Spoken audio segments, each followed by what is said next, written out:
Thank you, Alicia, and thank you to everyone today for joining. Good afternoon. My name is Joseph Chacon. I'm the Chief of Police. I want to thank you again for making yourselves available for this media availability.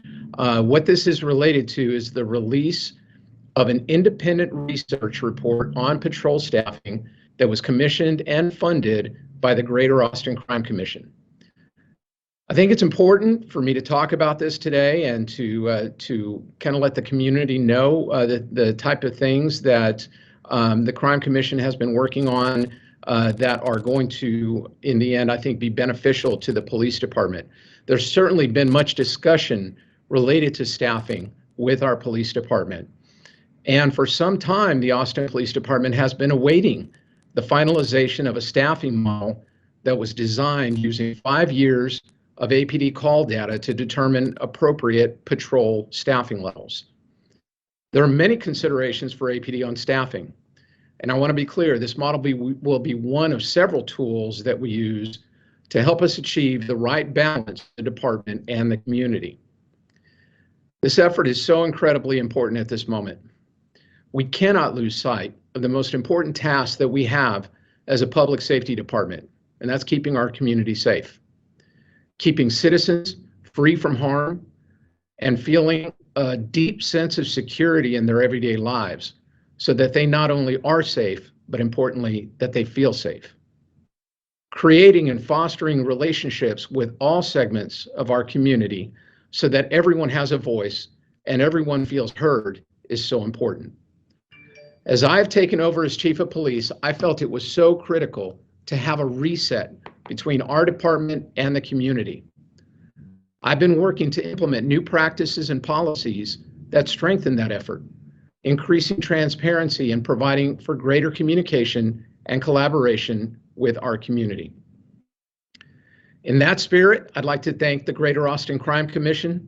We have the president, Corby Jastro, is on the call today and will be available following my comments for any questions that there may be for the GACC, as well as Dr. Jonathan Kringen, who is APD's Chief Data Officer and was important for this effort as he was the person who facilitated the data over for the research project to be conducted. The Greater Austin Crime Commission commissioned the study in May of 2021 to create an evidence-based, data-driven model that would look at several different factors to scientifically tell us how many officers we need to accomplish our public safety priorities. The research report recommendations that were released today focus on a staffing model that pertains only to patrol. Now, I have long stated that the most important function that our police department does is answering 911 calls, and that's the reason the researchers started with patrol in this effort. A second part of the staffing model will be completed later this year to look at non-patrol functions, including specialized units, investigative units, and administrative units. The research, which was conducted by two academic researchers, Dr. Giovanni Circo from the University of New Haven, Connecticut, and Dr. Sean Patrick Roche from Texas State University, has two distinct components.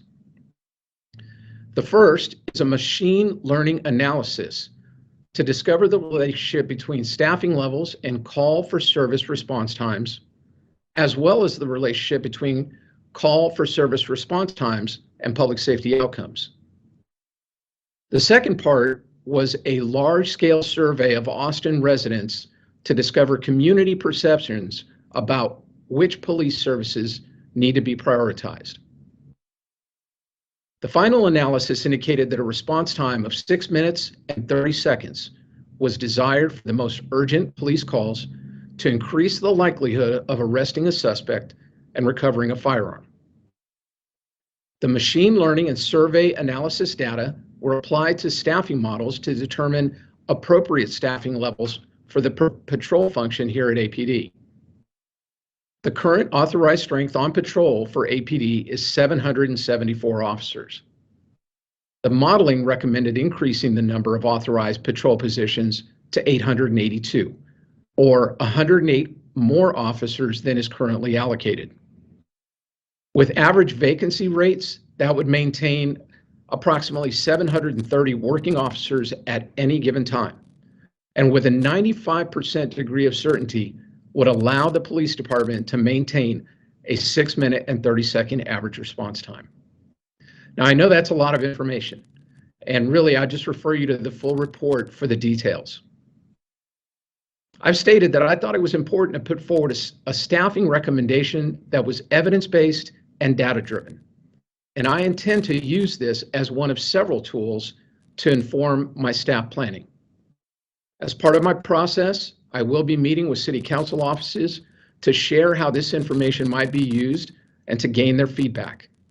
I also intend to meet with community advocates to gain their feedback as well. In the following weeks after getting that feedback from Council and the community, I will present detailed plans to the City Manager and to Mayor and Council, detailing how these recommendations may be implemented in a sensible manner that fits within our city budget and responds to keeping our community safe. This is a major step forward towards accomplishing these goals. Creating additional sworn officer positions to quickly answer emergency calls, but also to be present and visible in our neighborhoods and to have time to engage in the very important activity of community policing. As I mentioned earlier, this staffing model only applies to patrol, and a second part of the model will be released later this year, which outlines the right sizing of non-patrol units. With the growing number of crimes, including gun violence and involving gun violence, as well as the growing number of traffic fatalities we experienced last year in Austin, it's critical that we have the right number of people in both areas. I will be working on these type of evidence-based efforts to put forward sensible plans that work to keep Austin citizens safe. I'll go ahead and take a few questions, and as I said, I also have Dr. Jonathan Kringen and Corby Jastro from the Greater Austin Crime Commission online, if there are any questions for either one of them. Chief, thank you so much for those remarks. For those of you, for our media partners who have questions, I invite you to go ahead and use the raise hand function to indicate that you have a question, and we'll call on you. If all else fails and you cannot find the raise hand function, I invite you to also drop your question in the chat.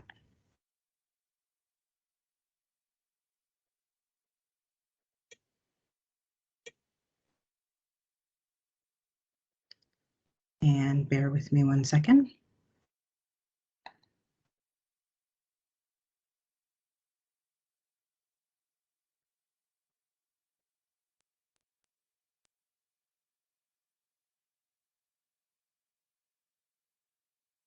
First question, Audrey McGlinchey. Chief, can you hear me okay? Yes, I can. Go ahead, Audrey. Okay. So I wanted to better understand, you said you're going to take these numbers to City Council. Are you going to be asking for, I mean, budget season isn't until obviously the summer. What exactly will you be asking for?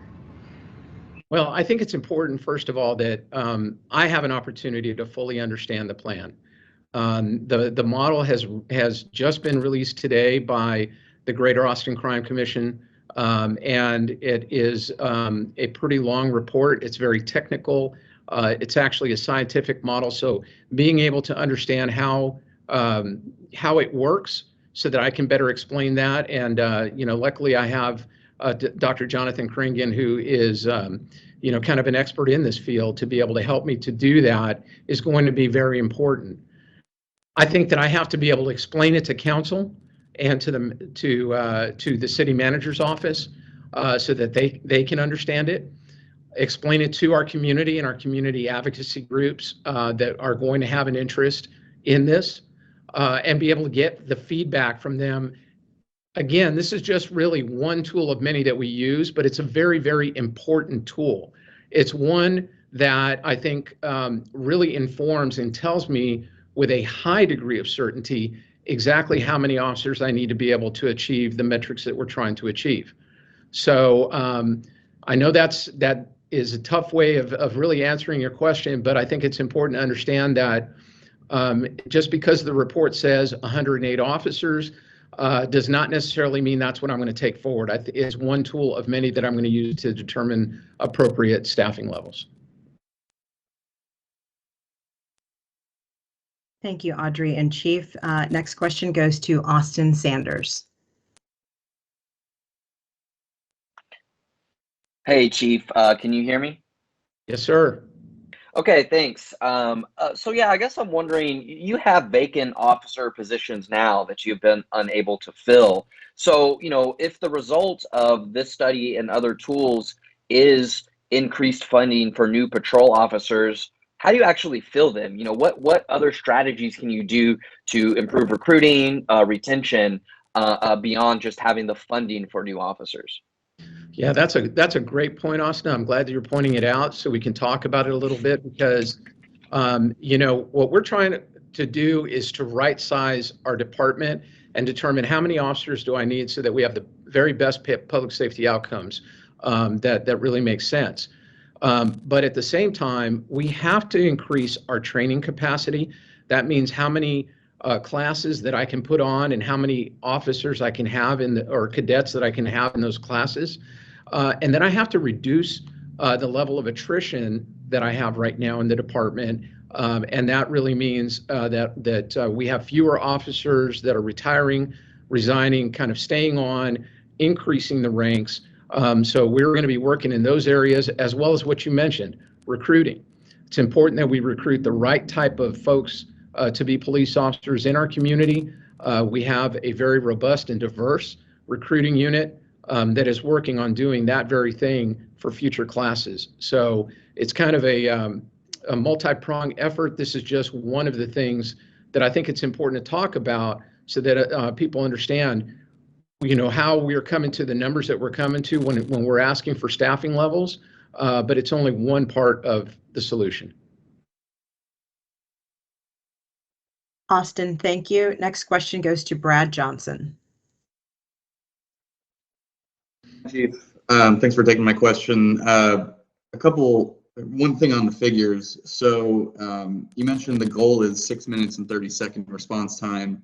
Do we know where we're starting at now, like what the average response time is at the moment? And then the other part of it is, you said current authorized patrol is 774. What's the current patrol level itself, rather than just authorized? Yeah, thank you. I'm going to answer the second part of your question first. So we are not at 774. That's our current authorized strength. The actual number fluctuates almost on a daily basis. If we have officers, for instance, that are out on COVID quarantine, or we have them out on long-term leave from military, or other reasons that officers tend to be out. They come back from those kind of things on a regular basis, so it fluctuates on a regular basis. I can tell you that we're well below the 774, and I don't have the exact number as of today of where we're at, but we are not at 774. The first part of your question, I'm actually going to turn it over to Dr. Kring and to go ahead and talk a little bit about that. Right. So as far as response time goes, what we've seen over the past few years is our metrics moving up and up. And so we have been running in the 8-minute range with priority 0 calls, which the recommendation is 6.5. And we've been running longer still as we've experienced our staffing levels on patrol. So the 2016 was a period in time when we were much closer to that 6.5-minute mark on average. And so one of the things about it that's important is it's kind of a feasibility weighted metric. And so these aren't response times that we can't get to. They're response times that we have been able to do at other points in time where, frankly, the size of Austin was a little bit different and the staffing levels were a little bit different. So but we are looking to drop those down substantially. And this particular shift in number of officers is going to do that.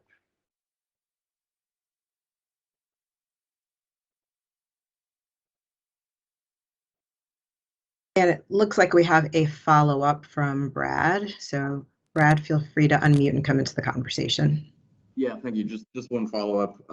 So there's been a lot of talk about a large amount of attrition at the end of this month when the buy forward policy changes. Do you still think that's going to happen? The number I've heard was 100 to 200 officers up and leaving basically at once. What's the status of that? Generally our officers are notifying us, well ahead of time when they intend to retire. And in this case, that would be a retirement, a buy forward. We have not received those kind of numbers, anywhere near those kind of numbers. For the month of January, I currently have 17 officers that are departing for one reason or another. And that is what we're anticipating right now, holding steady at that. And overall, as we've looked back over the last year and a little bit longer, our average attrition rate per month has been closer to 13 to 15 per month, and that has held steady. So, obviously during that time, the tough part is that we have not had any new officers coming into the department as we took a pause on our cadet classes. And I'm glad to report that we will be graduating a cadet class at the end of this month. So that will help to start refilling the ranks. That's what we need for the future.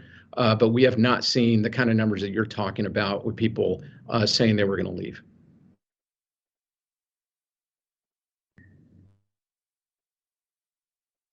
Thank you, Chief. It looks like we have gone through our initial round of questions. A reminder, if you'd like to ask a question, please go ahead and use the raise hand function so that you can be acknowledged to come into the conversation. If you're having trouble finding that, please go ahead and drop your question in the chat. In the meantime, it looks like we have another question from Austin Sanders. Austin, please feel free to unmute.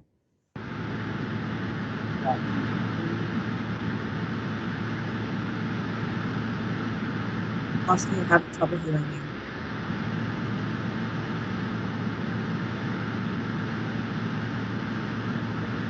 Austin, I'm going to put you back on mute for a quick second. And I'll go to another question. Ben Thompson. Hey, Chief.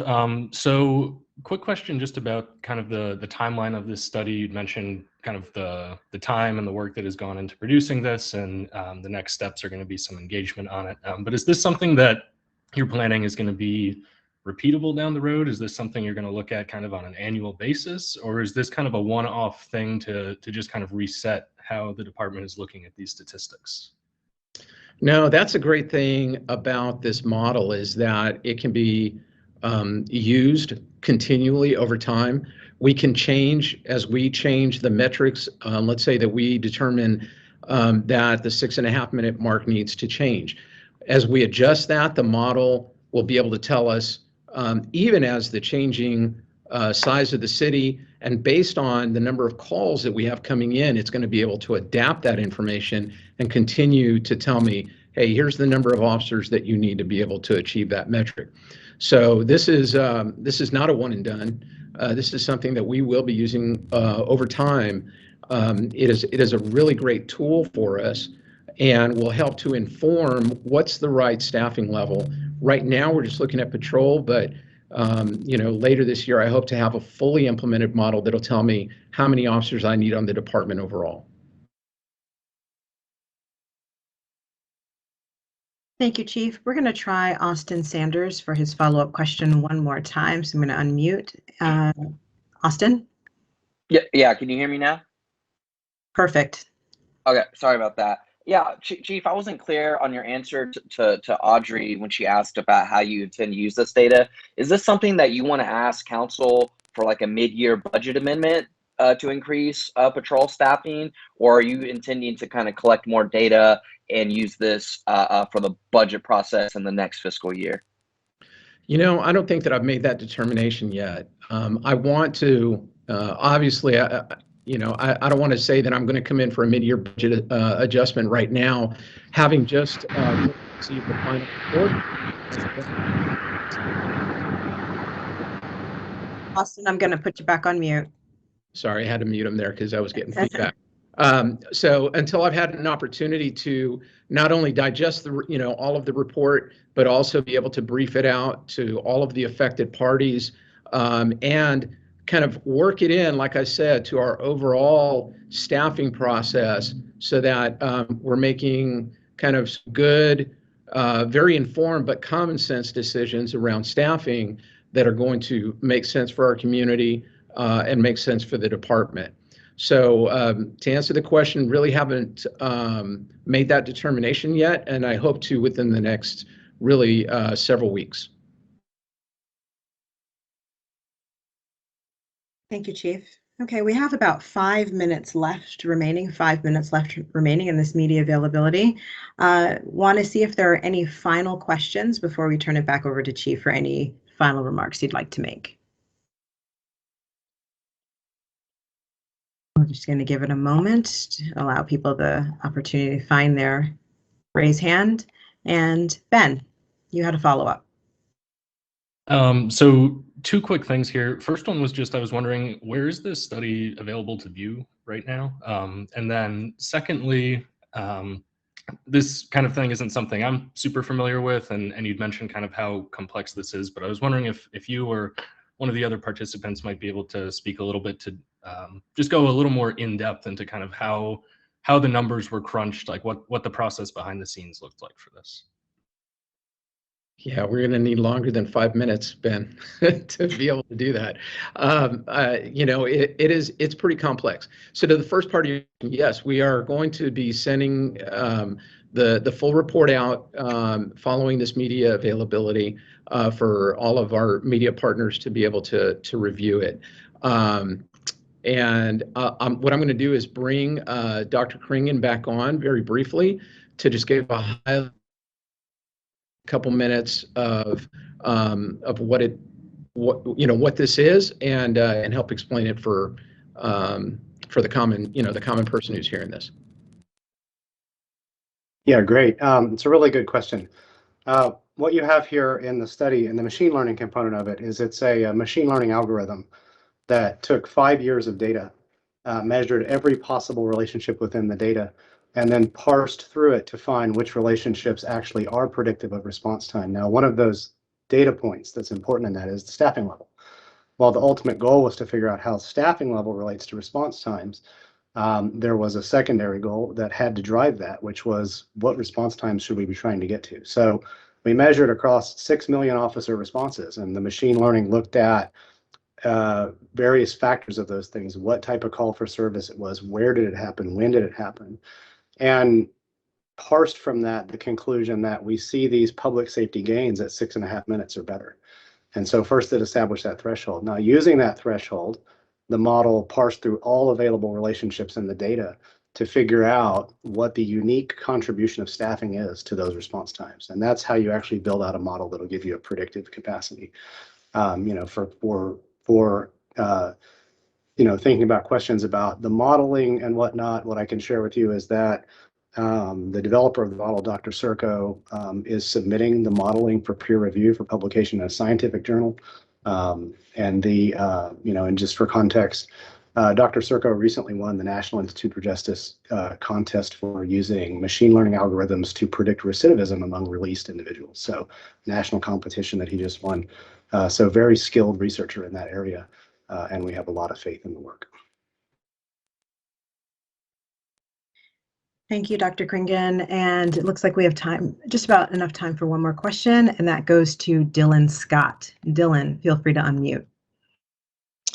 Hi, Chief. Just a quick question here. I was wondering if you had any information on whether other cities had tried similar models and what kind of success maybe they had with, a similar type of model. Thank you. Thank you, Dylan. That's a great question and was actually going to be part of my closing comments. So I'll go ahead and talk about it now. To my knowledge, no other city in the U.S. is doing something like this. No one to this level of specificity using this type of science to determine staffing levels has put together a model like this. So it is pretty groundbreaking. I'm just having a little bit of understanding of exactly what it is. I'm very excited about it to be able to use a tool that is really evidence-based and data-driven. We pride ourselves as a police department in using data and evidence to make decisions, especially policy decisions that are going to make sense for our community. So this falls right in line with that, and is going to be, I think, a very useful tool for our department, and something that has that evidence behind it when we talk about, this is the right number of officers that we need to be able to accomplish our goals. It can tell us with a high degree of certainty exactly how many we need to be able to do it. And I think that was the last question, correct, Alicia? You were correct until Austin Sanders slid in just under the wire with one more question. Austin, go for it.